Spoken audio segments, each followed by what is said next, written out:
साथियों नमस्कार। कैसा रहा आज का दिन? आज के इस कार्यक्रम में आपके सामने मैं खबरों और एक मुद्दे पर हम लोग चर्चा करेंगे और हम लोगों के बीच में अभी खबरें रखें और हम लोग चर्चा आरंभ करें। इससे पहले हम यहाँ जो उपस्थित हमारे अतिथिगण हैं, विशेषज्ञ हैं, उनसे हम परिचय करा दें। प्रतिदिन की भांति हम लोगों के साथ प्रोफेसर रविंदर गोयल जी हैं दिल्ली विश्वविद्यालय से, और हमारे साथ एक महत्वपूर्ण कृषि क्षेत्र से जुड़े हुए जो स्वयं किसान भी हैं, किसानों के लिए संघर्ष भी करते हैं और जो ग्लोबल फार्मर्स नेटवर्क है उससे जुड़े हुए हैं जीएस मान साहब। जीएस मान जी सिरसा हरियाणा से हैं और किसानी से जुड़े तमाम मुद्दों पर, कृषि मूल्य से लेकर के तमाम मुद्दों पर आप अपनी विशेषज्ञता रखते हैं।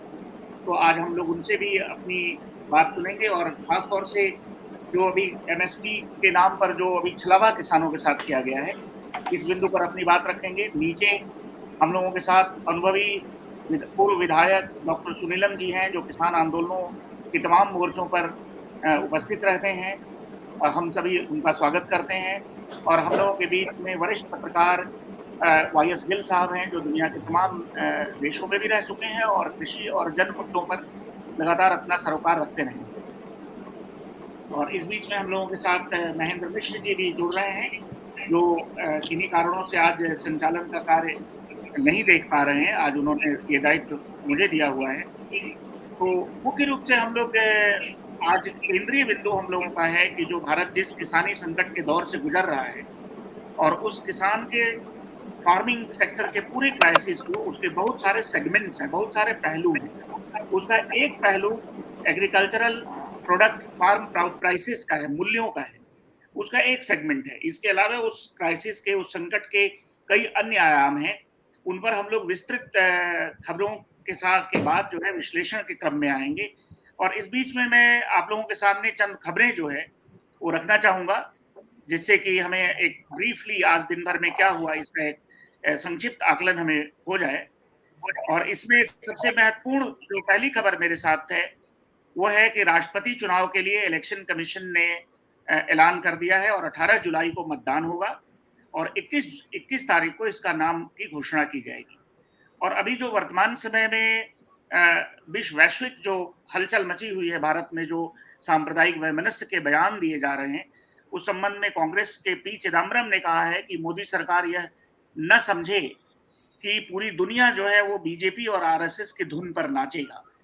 तो इस तरीके से उन्होंने एनडीए को no disclosure no disclosure agency या नो डेटा अवेलेबल कह करके उन्होंने आक्रमण किया है, एक तरह से आलोचना की है।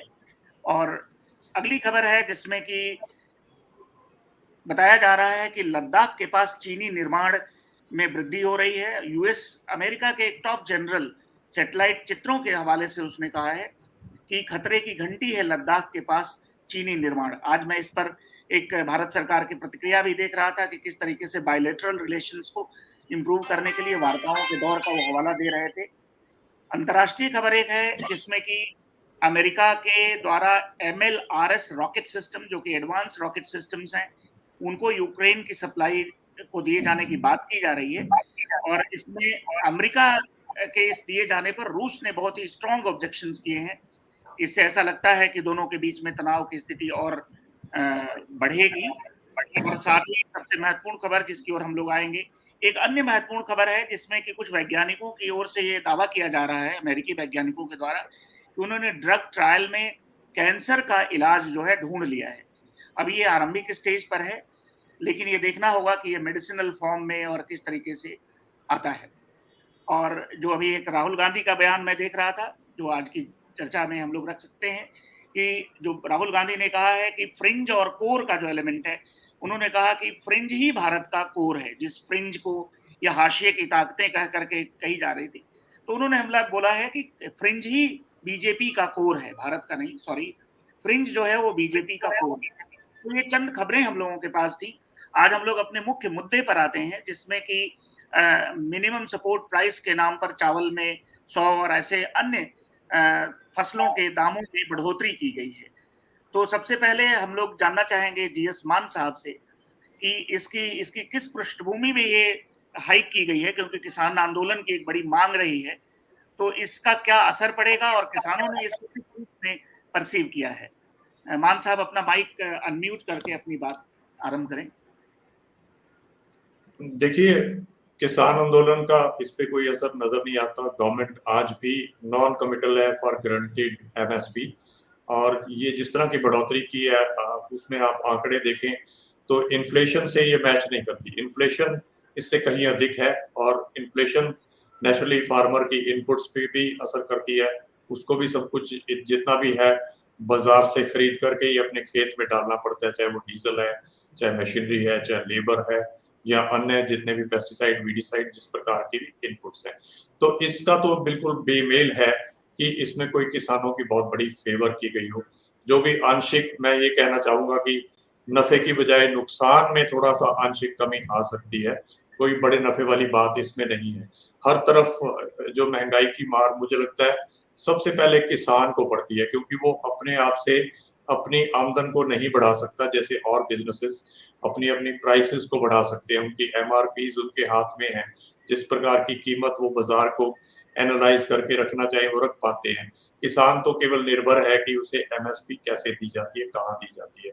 दूसरी बात जो इजाफा की बात है, तो ये भी इन्होंने तिलहन और दलहन दो चीजों को देखकर थोड़ी सी दी गई है, क्योंकि दोनों में ही इंडिया डेफिशिएंट है, इंपोर्ट्स करनी पड़ती हैं। इंपोर्ट्स को देखते हुए थोड़ा सा उन्होंने इसको फार्मर्स को एक तरह से एक लुभावनी एक एक एक कह सकते हैं कि प्रलोभन दिया है कि लोग इस तरफ भी बेमुख ना हो जाए, तिलहन की खेती हो चाहे दलहन की खेती हो।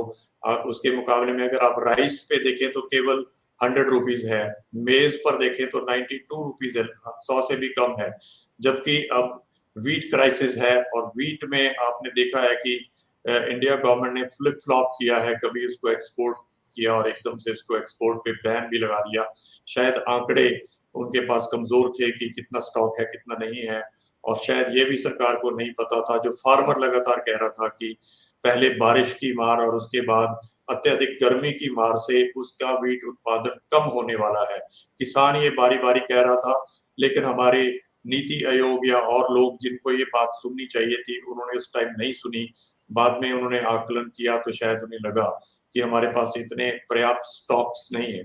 एमएसपी की जब भी बात होती थी किसानों से, खास करके हरियाणा पंजाब के किसानों से जो वीट और राइस का हमारा इकोसिस्टम माना जाता है, तो उन्हें एक तरह की शेमिंग की जाती थी कि आप बेवजह से वीट और राइस पैदा कर रहे हैं, हिंदुस्तान को इन दोनों फसलों की जरूरत ही नहीं है। लेकिन अभी आपने पूर्व में देखा कि कुछ ही समय में एकदम से सरकार ने देखा कि हमारे पास तो स्टॉक काफी नहीं है, अगर हम एक्सपोर्ट करेंगे तो डोमेस्टिक मार्केट में कमी भी आएगी और इन्फ्लेशन भी बहुत जबरदस्त होने वाली है। तो फिर पहले जो फार्मर्स को वो एक तरह से धिक्कार रहे थे इसकी पैदावार के लिए, तो वो आंकड़े कहाँ गए उनके। एमएसपी पे वापस आऊं तो ये फार्मूला एमएस स्वामीनाथन का नाम अक्सर ही लिया जाता है, जबकि ये उनका जो फार्मूला C2 प्लस 50%। मान साहब मैं आपको इसमें कहूंगा, हम लोगों के बीच में डॉक्टर सुनीलम है जो प्राइसिंग है, एग्रीकल्चरल जो प्रोड्यूसर्स हैं उनके मूल्यों पर लगातार काम करते रहे हैं, और उस दिशा में स्वामीनाथन कमेटी की रिपोर्ट के साथ ही वे इनपुट में खास तौर से जो कृषि लागत है अभी जो, और उसकी तुलना में जो दाम में वृद्धि की गई है एमएसपी में, उसको डॉक्टर सुनीलम आप किस तरीके से देखते हैं और वो किसान संगठनों की इस पर क्या प्रतिक्रिया आई है? डॉक्टर सुनीलम से हम राय लेना चाहेंगे। मान साहब अपना कृपया माइक म्यूट कर लें। जो बात मान साहब ने कही है वो बात एकदम ठीक बात है। अगर आंकड़ों की बात की जाए तो आरबीआई ने कहा है कि जो इन्फ्लेशन है, मुद्रास्फीति है, वो 6.7% है, और जबकि वो भी एक उसको कम करके बताया जाता है। उसकी अगर मैं केवल तुलना अगर मैं आपसे करना चाहूँ कि मतलब महंगाई जितनी बढ़ी है और एमएसपी जितना बढ़ाया गया है, अगर मैं एक एक का अगर लूँ तो अगर जैसे पैडी है, पैडी के अंदर जो बढ़ोतरी हुई है वो 5.15 की हुई है, मतलब इसके अंदर भी जो है वो नुकसान के अंदर है। इसी तरीके से ज्वार जो है उसके अंदर जो है वो 1.7 प्लस है। लेकिन अगर आप बाजरा देखेंगे तो बाजरे के अंदर जो है ये -2.26% है। इसी तरीके से मैं आपको सभी का बता सकता हूं, तो मोटे तौर पर हम इस बात को देख सकते हैं कि ज्यादातर जो है वो नेगेटिव के अंदर जा रहा है। जो बात मान साहब ने कही थी कि जो मुद्रास्फीति है, मतलब जिस तरीके से महंगाई बढ़ी है, मतलब ये है कि जिस तरीके से खाद का दाम बढ़ा है, कीटनाशक का दाम बढ़ा है, जिस तरीके से बिजली का दाम बढ़ा है, डीजल का दाम बढ़ा है, इस सब की तुलना के अंदर भी जो है उन्होंने बढ़ोतरी नहीं की है। इसका मतलब ये है कि किसानों की वास्तविक आय जो नरेंद्र मोदी जी ने दुगना करने का वायदा किया था, वो वायदा पूरा होने की बजाय वास्तविक आय 2 से 4%, 5% जो है वो कम हो जाएगी। ये इनके अपने आंकड़े बताते हैं। अब दूसरा, अगर आपसे तुलना करना चाहूं कि भाई यूपीए ने क्या किया था 9 साल के अंदर, कितना बढ़ाया था, और एनडीए ने कितना बढ़ाया, मतलब अभी की सरकार ने कितना बढ़ाया, तो पैडी के ऊपर, धान का रेट के ऊपर 2005 के अंदर 570 रुपए क्विंटल था। 2013 के अंदर वो पहुंचा 1310 रुपए क्विंटल, और अब वो पहुंचा है 2040 रुपए क्विंटल। मतलब ये है कि यूपीए ने 130% बढ़ाया था और एनडीए ने 50% बढ़ाने का काम किया। इसी तरीके से ज्वार का अगर आप देखें तो 2005 में 525 था, और 2013-14 के अंदर वो बढ़ करके जो है 1500 पहुंच गया था, 186% बढ़ा था। अगर उसको देखें तो वो ये जो है केवल 94% बढ़ाने का काम एनडीए ने किया है। तो मैं ऐसा करके आपको कॉटन अकेले का अगर बोलूं मैं, तो 2005 और 6 में 1760 रुपए था प्रति क्विंटल, जो 2013-14 में बढ़कर के 3700 रुपए हुआ था यूपीए के समय में, मतलब 110% की वृद्धि हुई थी। और अगर आप अब देखेंगे तो एनडीए ने जब शुरू किया 2014 में तो 3750 था, अब बढ़कर के 6080 हुआ, मतलब 62% की बढ़ोतरी हुई। मैं इसका सभी आंकड़े पास में हैं, लेकिन मैं केवल दर्शकों के से मैं इस बात के लिए खास तौर पे कहना चाहता हूँ। देखिए, मैं मुल्ताई से आता हूँ, मैं जहाँ से 2 बार विधायक भी रहा हूँ, किसान संघर्ष समिति के साथ में मैं काम करता हूँ, उसका अध्यक्ष हूँ। आज का हमने वहां पर आंकड़ा निकाला, और आज का मैं केवल जो है सोयाबीन का, क्योंकि हमारे यहाँ पर सोयाबीन होता है। एक तो बात यह है कि सोयाबीन के अलावा और मक्का के अलावा बाकी और किसी चीज का लाभ जैसे हमारे इलाके को नहीं मिलेगा। अलग अलग इलाके को 1 या 2 फसल का लाभ मिलने वाला है। सभी फसलों का सभी लाभ नहीं मिलेगा, क्योंकि सभी फसलें सभी जगहों पर होती नहीं है, ये वाली बात है। अब हमारे यहाँ पर जो अगर खेत की जुताई अगर 2 बार कराई जाए तो 1600 रुपए है, बुआई जो है 1000 रुपए है, बीज जो है 40 किलो अगर लगेगा 1 एकड़ का, मैं निकाल रहा हूँ 100 रुपए के हिसाब से, तो 4000 रुपए। खाद सुपर फॉस्फेट का 3 बोरी 425 रुपया का रेट लगाए तो 1275 है। डीएपी का 25 किलो खर्च होगा, तो अगर लगाए 650 रुपए। यूरिया 267 रुपए, कीटनाशक 2000 रुपए, मजदूरी 350 रुपए, नींदानाशक 1000 रुपए, मजदूरी 350 रुपए, जो साथ में टॉनिक मतलब जो साथ में देना पड़ता है 750 रुपए, मजदूरी पर कटाई 2500 रुपए, गहाई कटाई के बाद में जो होती है 2000 रुपए। कुल मिलाकर के इसमें 16,092 रुपया आ रहा है। अगर इसमें मजदूरी जोड़ दें 95 दिन की किसान की मजदूरी, एक की 300 रुपए के हिसाब से, तो 28,500 रुपए, मतलब कुल मिलाकर के 44,592 रुपए की जो है वो लागत आ रही है। और जो 4 क्विंटल होता है हम लोगों के यहाँ पर, तो 3,950 रुपए के हिसाब से देखें तो 15,800 रुपया जो है वो किसान को मिल रहा है। ये है आज की तारीख का रेट के हिसाब से। मैंने मुल्ताई का जो हमारे भागवत परिहार जी हैं, खुद खेती करते हैं, उन्होंने ये आंकड़ा मेरे पास में भेजने का काम किया है। मतलब ये है कि किसान जो बराबर कहता रहा है, वो ये कहता रहा है कि भाई स्वामीनाथन कमीशन ने जो कहा था C2 प्लस 50% मिलना चाहिए, कॉम्प्रिहेंसिव कॉस्ट की बात की थी, और उसके अंदर क्या क्या शामिल था, उसके अंदर जमीन का किराया भी शामिल था। अगर जमीन का किराया आप जोड़ें तो कहीं पर भी 1 एकड़ जो है 50,000 से कम के अंदर मिलेगा नहीं। तो आप उसके साथ में जो आपकी मशीन की घिसाई है, जो आपका पूंजी लगी है, उसका ब्याज है, वो अगर आप जोड़ने का काम करेंगे तो C2 प्लस 50% जो वास्तविक हमें मिलना चाहिए, वही आज तक किसी भी सरकार ने देने का काम नहीं किया है। और इसीलिए आज इस घोषणा के बाद भी ये बात किसानों के बीच में एकदम स्पष्ट है कि जब तक एमएसपी की कानूनी गारंटी का कोई कानून नहीं बनेगा तब तक हमारे साथ में न्याय नहीं होगा। क्योंकि मैं ये वाली बात भी कहना चाहता हूं कि अभी आपने देखा कि जो गेहूं की खरीद होती थी वो 50% भी नहीं हो पाई है खरीद, और नहीं हो रही है। अभी रेट जो है, बीच में रेट 2400 रुपए चला गया था, लेकिन रेट अब फिर जो है, अब जो है हमारे यहाँ पर 1900, 2000 और 2100 के ऊपर फिर नीचे रेट आ गया है। मतलब एमएसपी के नीचे गेहूं भी आज की तारीख में बिक रहा है। तो मेरा कहना, दूसरा मक्का है। मक्का हमारे यहाँ पर जब 1860 का जब रेट था तो 800 और 900 रुपए बिक रही थी पूरे देश के अंदर मक्का, और उस समय किसान जो है लगातार लड़ाई लड़ने का काम कर रहा था। तो हमारा कहना यह है कि पहले तो आप एमएसपी ही गलत घोषित करते हो, और अगर आप घोषित करते हो तो उस एमएसपी के ऊपर आप खरीदने का काम भी नहीं करते हो, क्योंकि आप मंडी व्यवस्था को खत्म करना चाहते हो। आपने अभी क्या किया, अडानीज ने पूरा का पूरा माल खरीदा और उसका एक्सपोर्ट करने का काम किया। जब उनका काम खत्म हो गया तब आपने उसके ऊपर रोक लगा दिया। तो मतलब किसान जो है वो रुका हुआ था, अपना माल बाजार में लेके इसलिए नहीं जा रहा था, उसे लग रहा था कि भाई कुछ रेट है उसे अच्छा मिलेगा, लेकिन वो आपने उसे पूरा का पूरा जो उसका आकलन था उसे ठप करने का काम किया, तो उसे नौकरी में पहुंचाने का काम किया। इसी के कारण से इसके ऊपर जरूर हम जो है शशिकांत जी चर्चा करना चाहिए कि इसीलिए जो है सुसाइड बढ़ रहा है ना, इसीलिए किसानों का सुसाइड पंजाब डॉक्टर सुनीलम जी एक सवाल, आपकी बात में एक सवाल जुड़ता है कि हम सभी जानते हैं कि देश में बहुत कम राज्य ऐसे हैं जहां की खरीद की व्यवस्था है।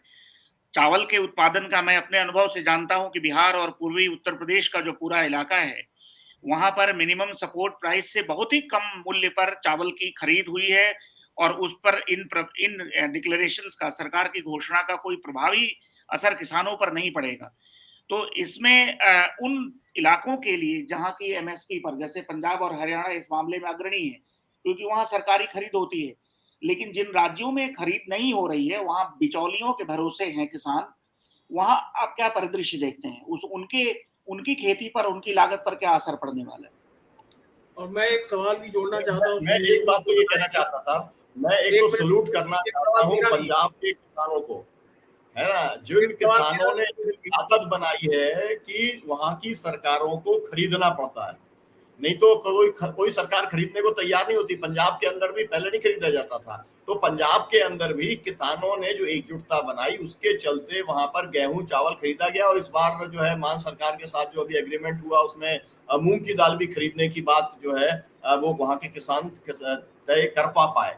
लेकिन मैंने ये देखा शशिकांत जी, आपको आश्चर्य होगा कि बिहार के चुनाव के समय भी मैं था वहां पर बिहार में, और मैं जो है यहाँ पर भी था, यूपी के चुनाव में भी मैं यूपी के अंदर था। 100 दिन में मैं काफी समय में वहां पर रहा, 100 विधानसभा कॉन्स्टिट्यूंसी का दौरा किया।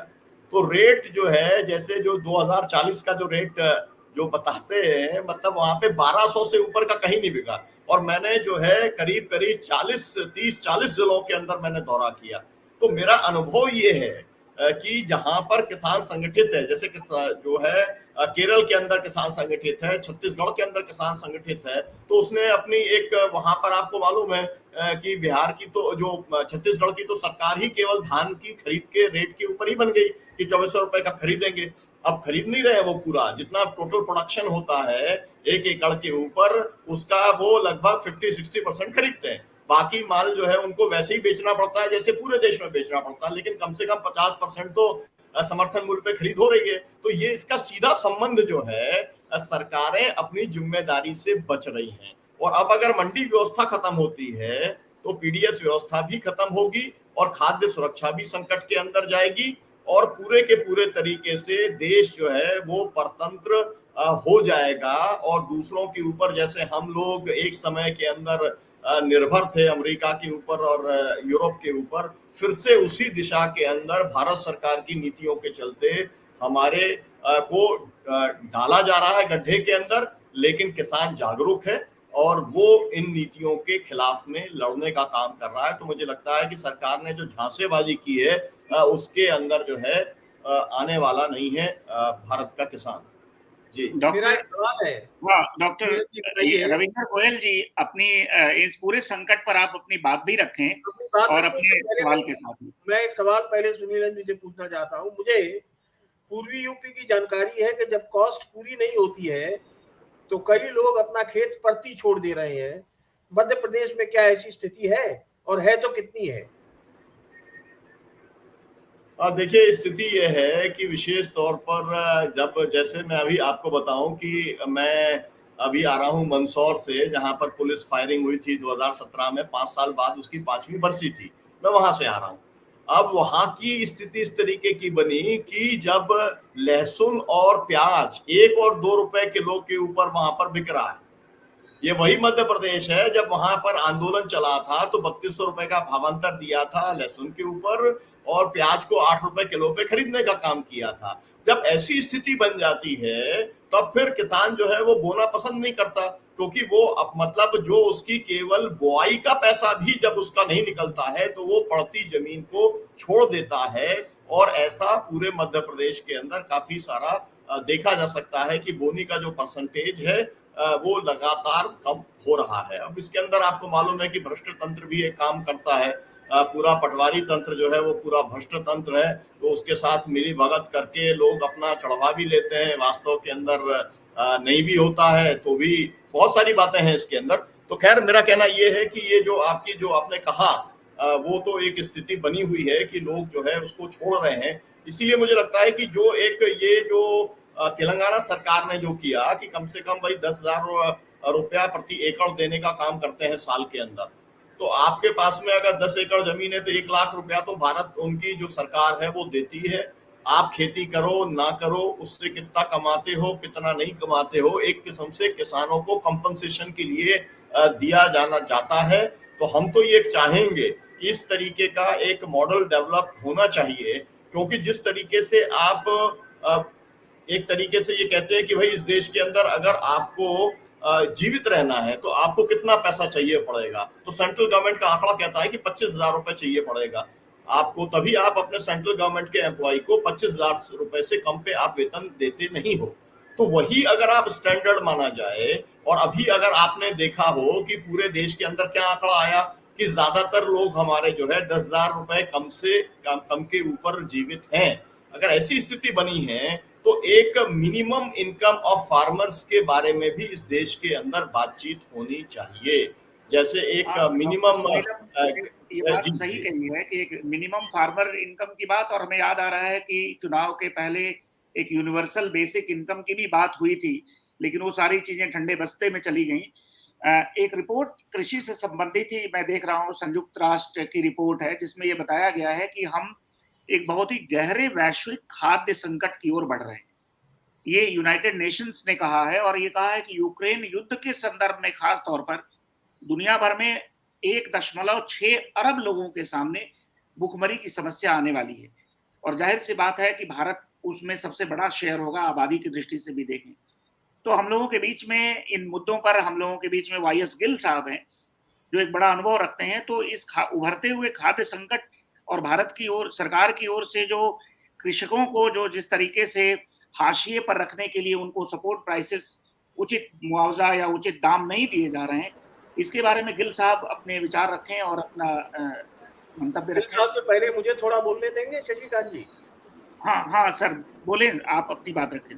देखिए, मेरे पास जमीनी जानकारी तो नहीं है, लेकिन अभी हाल में सिटी बैंक के सिमरन चक्रवर्ती ने एक अपने यहाँ शोध हुआ, जिसके आधार पर उन्होंने बताया कि पिछले साल कृषि मूल्य के लगने वाले जो उपादान हैं उनका मूल्य 10% से बढ़ गया, जब 20% से बढ़ा है, जबकि कृषि मजदूरी कुछ भी नहीं बढ़ी है। औसतन उन्होंने लगाया कि हमारा अंदाजा है कि देश के अंदर आधी कृषि मजदूरी होती है, आधे जो है ये कीटनाशक, खाद, बीज वगैरह वगैरह वगैरह जो होते हैं उनका हिस्सा हो। यदि उसका हिस्सा बने तो कम से कम इस देश के अंदर कृषि मूल्य को, एमएसपी को 10% से ज्यादा होना चाहिए, जबकि वास्तव में अब की बार जो 14 फसलों की जो कृषि मूल्य दिया गया है वो 4.4% से लेकर के, सबसे कम बाजरे के केस में से लेकर के सोयाबीन के 8% तक दिया गया। यानी कि अपने सारे तखमीने के बावजूद, और सरकार की प्रेस रिलीज कहती है कि इसके अंदर हमने कैलकुलेट करते हुए स्वामीनाथन आयोग का फार्मूला लगाया, 50% किसान को मुनाफे की भी व्यवस्था की है, उसके बावजूद अगर ये है और आने वाले समय के अंदर दाम बढ़ने वाला है, तो मैं समझता हूँ कि ये जो एमएसपी है, ये कुल मिला जुला करके किसानों के साथ, यानी कि इस देश की आधी आबादी के साथ एक धोखा है। नंबर 1 बात। नंबर 2 बात, जब हम कृषि एमएसपी की बात करते हैं तो अभी हम इस चीज की बात नहीं कर रहे हैं कि सरकार इसको खरीदेगी या नहीं खरीदेगी, वो तो एक अलग सवाल है।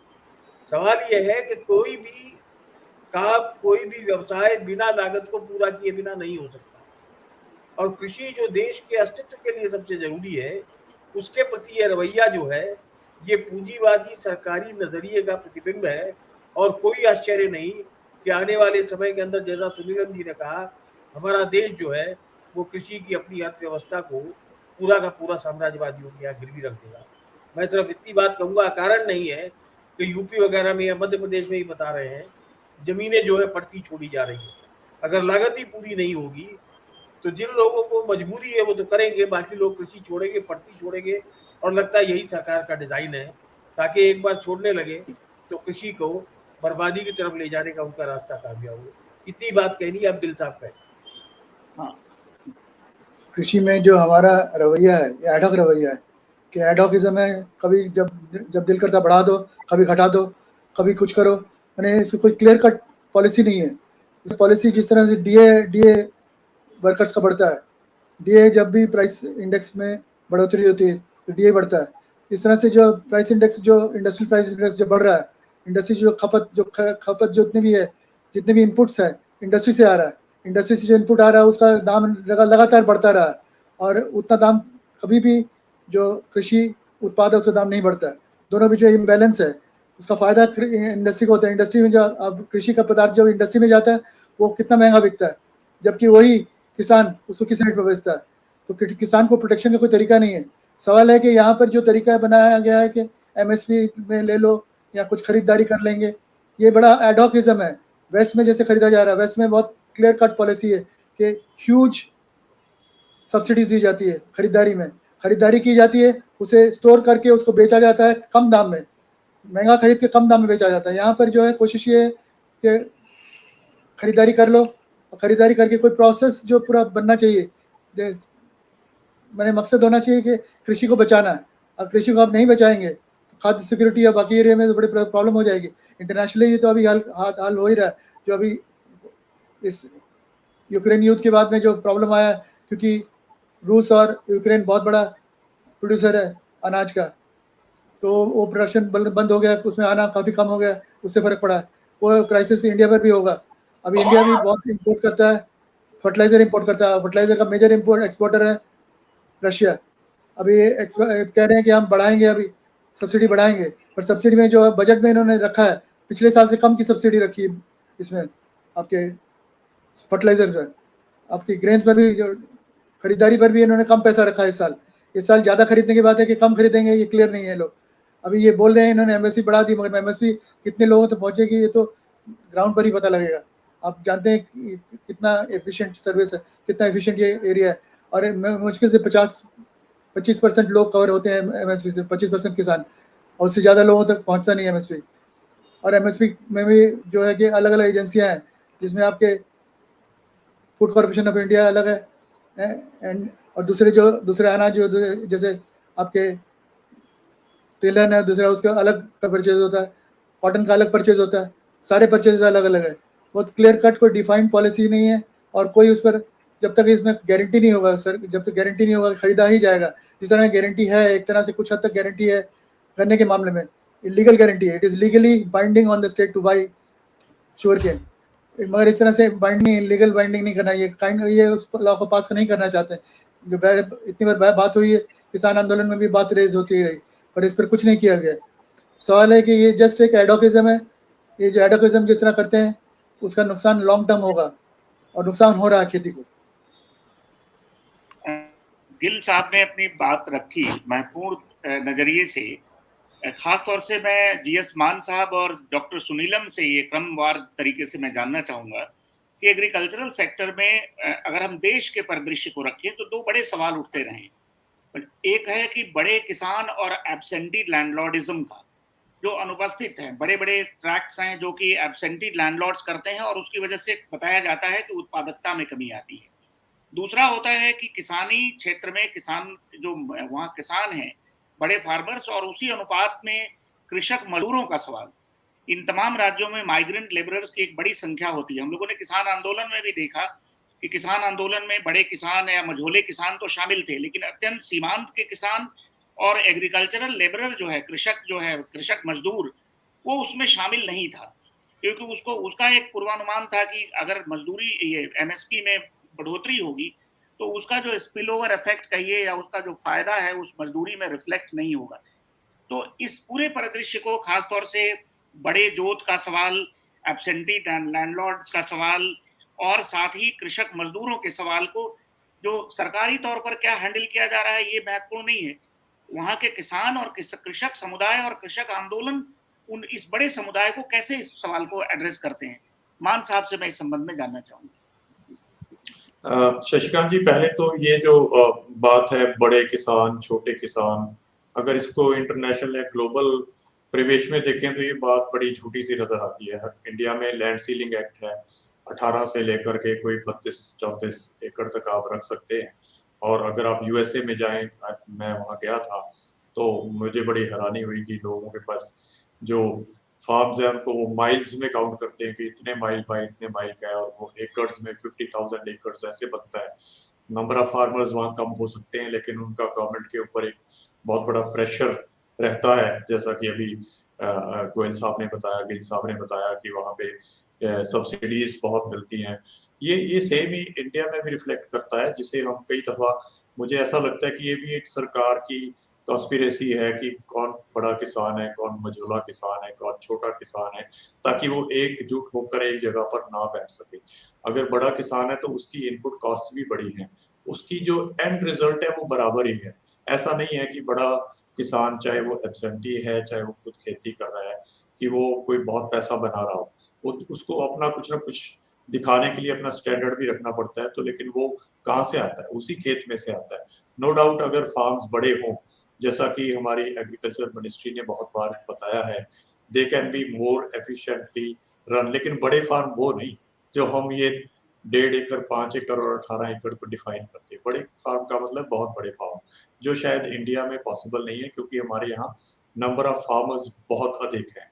इसलिए ये बात तो मुझे लगता है कि ठीक पर्सपेक्टिव में नहीं है कि कौन किसान बड़ा। देखिए, अगर आंदोलन में कोई बहुत छोटे किसान नहीं भी जा पाए, लेकिन उन्होंने बैक एंड में जो किसान गए उनकी मदद की कि हम आप लोगों की खेत खलिहान संभालेंगे, आप जाके वहाँ आंदोलन करिए। डॉक्टर सुनीलम वहाँ रहे हैं, इन्हें पता है कि वास्तविकता ये थी। और बाद में रोटेशन सिस्टम भी चला कि कौन वहाँ रहेगा, कौन वापस जाएगा, कौन खेत देखेगा, कौन आंदोलन देखेगा, क्योंकि वो एक बड़ा संकट का समय था। दूसरी बात जो डॉक्टर सुनीलम ने कही, गिल साहब ने भी कही, रविंद्र गोयल जी ने भी कही, उसमें एक बात तो देखो कॉमन फैक्टर है, जो फूड सिक्योरिटी का। हालांकि ये तो यूक्रेन का संकट तो अभी आया है। मैंने जो 2014 में कॉन्फ्रेंस अटेंड की थी, उसका भी उसका जो मोटो यही था कि वर्ल्ड फूड सिक्योरिटी 2050 2050 की उसको लेकर उन्होंने मंथन किया था, और ये बताया था उस समय कि हम एक बहुत बड़े संकट की ओर जा रहे हैं। ये संकट तो बीच में हमें एकदम कम से कम महसूस होने लगा। ये संकट तो आ ही रहा था, जो हम महसूस नहीं कर पा रहे थे। कम से कम इस कॉन्फ्लिक्ट को, रशिया और यूक्रेन की कॉन्फ्लिक्ट को लेते हुए, ये संकट अब हमें दिखाई देने लग गया। जैसे डॉक्टर सुनीलम जी ने बताया कि मध्य प्रदेश में और भी जगहों पर जब वो खेती जो बिजाई की हुई है अगर वायबल नहीं रहती तो उसे छोड़ दिया जाता है। अगर पॉलिसीज इस प्रकार की रही और वायबिलिटी कम होती जाएगी, तो हम लोग अगर उसके ओनर होते हुए भी उसमें खेती नहीं करेंगे, तो हमारी फूड सिक्योरिटी की जो है भरपाई कैसे होगी? अभी हमने पड़ोस में श्रीलंका का हाल देखा है। हमारी सरकार भी पिछले दिनों काफी जोर से जीरो बजट नेचुरल फार्मिंग, बाद में उसका कुछ नाम बदल दिया, इस प्रकार का कोशिश कर रही थी। हो सकता है कि अब थोड़ा सा श्रीलंका को देखकर कोई पॉलिसी चेंजेस आए हों, लेकिन अगर वैसी पॉलिसीज हम लेकर आएंगे तो उसमें हमारी फूड सिक्योरिटी और भी बड़ी स्टेक पर जाने वाली है। शायद कहीं ना कहीं सरकार का इस तरह की पॉलिसी लगाने का मतलब ये नहीं था कि किसान का हित होगा, कहीं ना कहीं ये था कि जो इनपुट्स बाहर से आ रही हैं, जैसा गिल साहब ने बताया, रशिया से आती हैं, कि वो इनपुट्स जो इम्पोर्ट्स है उनमें कट डाउन कर सके। वहां भी कोई किसान के प्रति किसी प्रकार की वेलफेयर की सोच नहीं थी। और बहुत सारी चीजें हैं इसके अलावा बात करने को, लेकिन क्योंकि आज हमारा टॉपिक एमएसपी है, एमएसपी पर ही रहना ठीक इसलिए है कि वर्ल्ड जो हंगर इंडेक्स है, जो उसमें इंडिया की हंगर इंडेक्स है, वो भी तो बहुत निराशाजनक आई है। नहीं, आप कुछ मान कह रहे साहब थे आपकी शिशिरा? बात सही है। डॉक्टर सुनीलम, ये एमएसपी को ये बताया जाता है कि एक तरीके से जो डिमांड साइड इकोनॉमी को पुश करने के लिए एमएसपी का बढ़ाया जाना और कृषकों को और किसानों को एम्पावर किया जाना, इकोनॉमिकली एम्पावर किया जाना, ये बहुत जरूरी है। तो सरकार ऐसा क्यों नहीं कर रही है? आपको क्या लगता है कि किन दबावों के कारण एमएसपी के सवाल को और एग्रीकल्चरल इनपुट के सवाल को, कॉस्ट इनपुट के सवाल को सरकार लगातार टाल रही है? ये इसके राजनीतिक पहलू को आप थोड़ा एक्सप्लेन करेंगे कि किन कारणों से सरकार ऐसा नहीं कर रही है? मैं सबसे पहले थोड़ा सा ये टिप्पणी करना चाहूंगा कि जो लैंड होल्डिंग की बात मैंने सामने की, उसके बाद मैं देख रहा था तो मेरे को निकला कि कनाडा के अंदर जो है 820 एकड़ जो है वो एवरेज की लैंड होल्डिंग है एक किसान की। 820 एकड़ ना, लोग सुनेंगे तो भारत के किसान सुनेंगे तो कहेंगे कि भाई 8.5 एकड़ कह रहे होंगे, लेकिन ये 820 एकड़ है। ये मैं दोहरा रहा हूँ, इसको एवरेज है ना, लैंड का जो साइज है वो बता रहा हूँ आपको। दूसरी बात ये है कि भारत के अंदर जो साइज है 1970 में था 2.1 हेक्टेयर्स और अब हो गया है 1.08 हेक्टेयर्स। मतलब कि अगर हम 2.5 एकड़ का भी जो है अगर कई जगहों पर हेक्टर में मानते हैं, अगर वो माने तो सब उसी के नीचे नीचे हैं। और जो हम जिसको कह देते हैं बड़ा किसान ला करके हम एक किसानों के बीच में डिवीजन पैदा करने की कोशिश तो करते हैं, लेकिन वो है कितने परसेंट? वो 1% है जिनके पास में इस देश में 10 हेक्टेयर से ज्यादा जमीन है। तो जो बात ये है, जो बात मान साहब कह रहे थे कि ये झांसेबाजी की बात है। आप जो ही बड़े किसान लाओ, फिर बड़े किसान लाओ, तो फिर छोटे लाओ, तो फिर खेती और मजदूर लाओ। इसमें तो हम लोगों का एकदम कहना साफ साफ है, किसान और खेती और मजदूर का पेट एक दूसरे के साथ में जुड़ा हुआ। ये मैं ये नहीं कह रहा, अभी स्वामी सच्चिदानंद सरस्वती जी ने जो है 1936 के अंदर ये वाली बात कह दी। और जो है दोनों के हित एक दूसरे के साथ में जुड़े हैं और दोनों को एक दूसरे को साथ लेकर ही चलना पड़ेगा। उसी में कृषि जो है उससे हम केवल अपनी आजीविका का काम तो उससे चला पाएंगे। एक तो मेरी ये टिप्पणी थी जो आवश्यक है।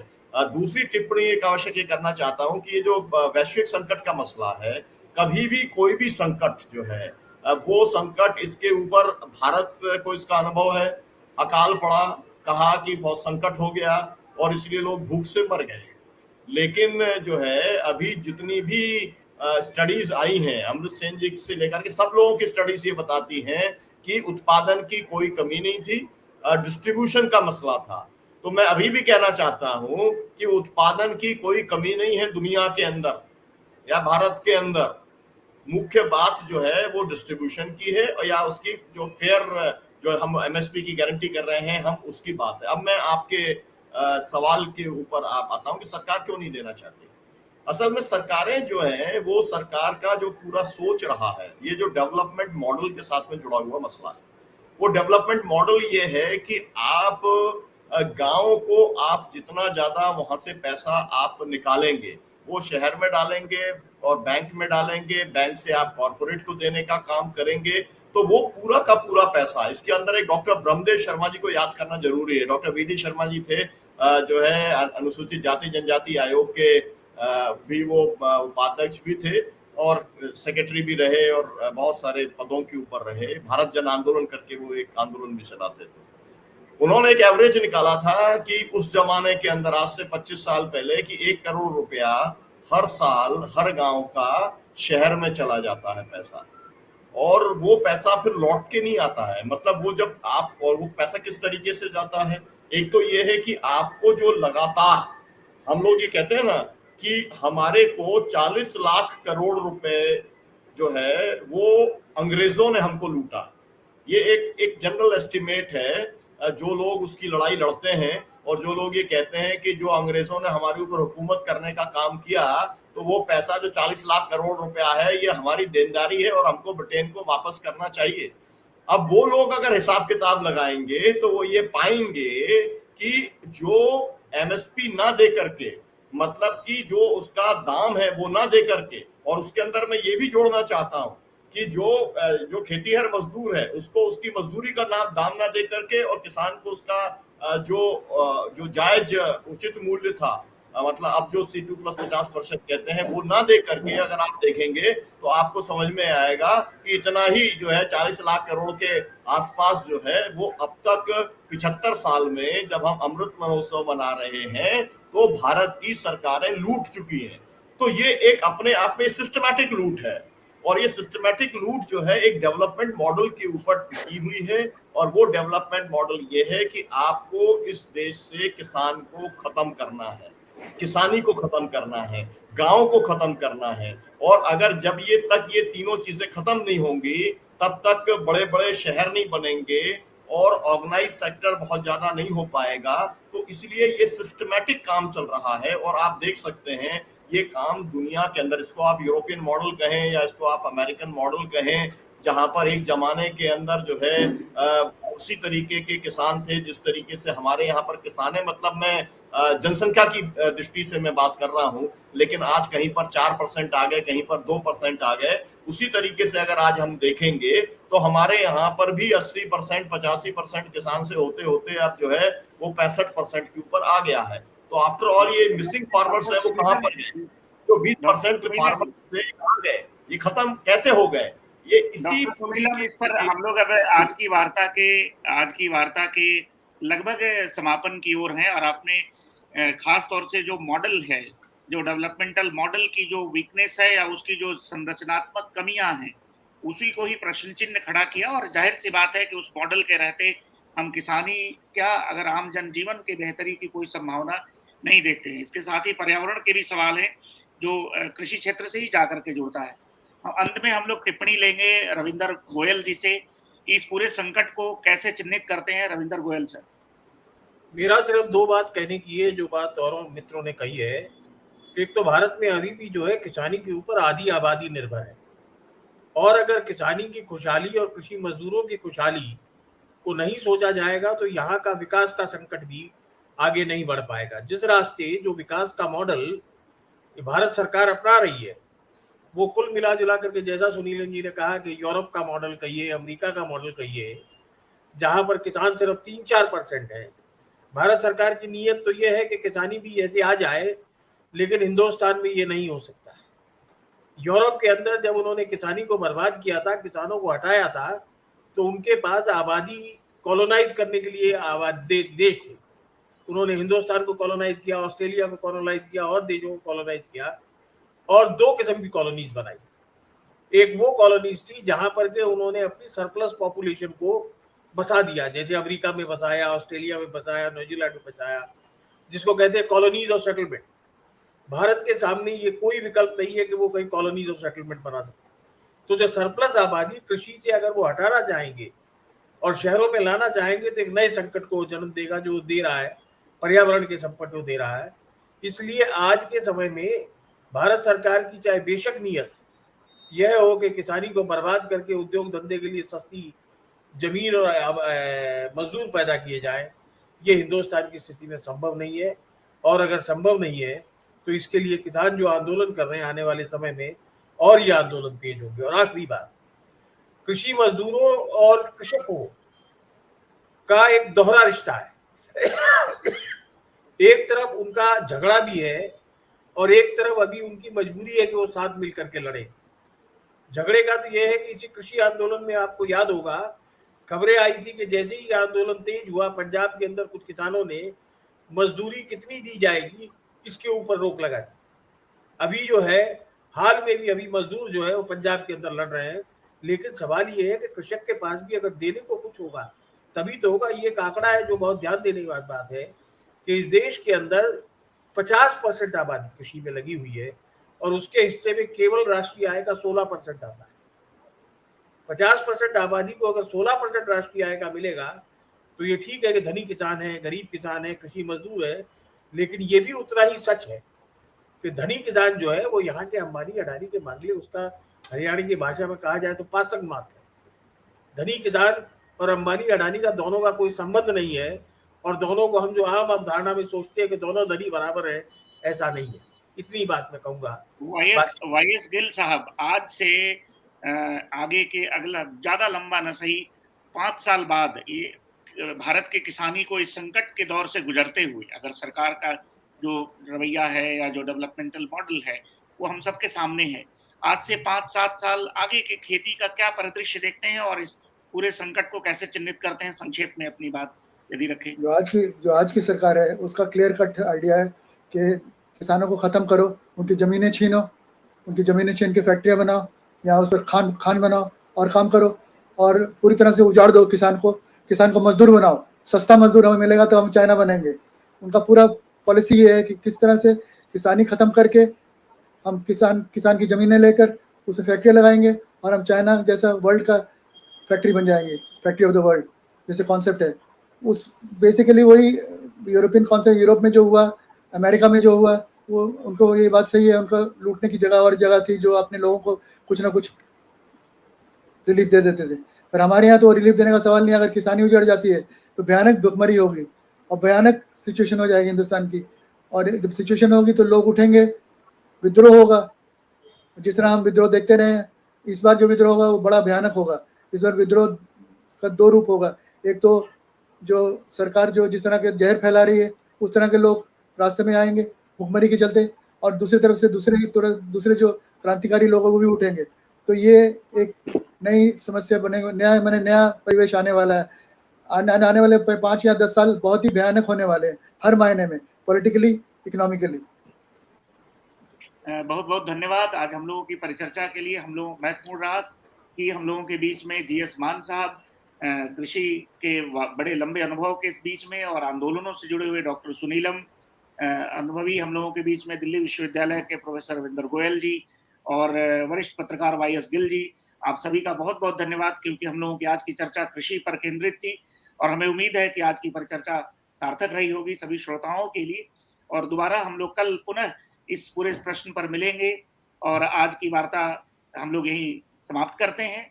सभी श्रोताओं दर्शकों को बहुत बहुत धन्यवाद और कल भी हम लोग किसी एक विषय के साथ सबके बीच में उपस्थित होंगे। बहुत बहुत धन्यवाद। नमस्कार। Thank you very much. धन्यवाद। नमस्कार। महेंद्र जी से निवेदन है कि कृपया लाइव रूम को एंड करें। महेंद्र